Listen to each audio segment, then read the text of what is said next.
সবাইকে নমস্কার। আমরা যে রথের দড়ি টানি পাপ দূর করার জন্য, আসলে কি আমাদের পাপ মুক্ত হয়? আসুন আমরা সত্যটা জেনে নিই। রথযাত্রা কি শুধু কাঠের তৈরি রথ টানা, নাকি এর গভীরে নতুন আরো কিছু শিক্ষা লুকিয়ে আছে?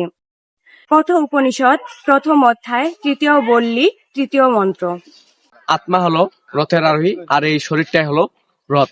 বুদ্ধি হলো রথের সারথি, আর মন হলো লাগাম।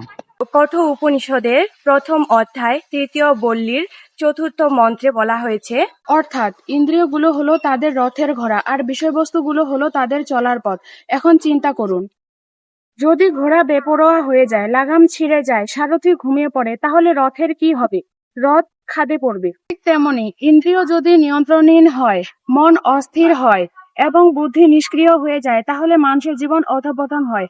সুতরাং রথযাত্রার আধ্যাত্মিক শিক্ষা কেবল রাস্তায় রথ টানা নয়। প্রকৃত রথযাত্রা হলো ইন্দ্রিয়রূপী ঘোড়াকে নিয়ন্ত্রণ করা, মনোরূপী লাগামকে দৃঢ়ভাবে ধরা, বুদ্ধিরূপী সারথিকে জাগ্রত করা এবং শরীররূপী রথকে ভগবানের দিকে পরিচালিত করা।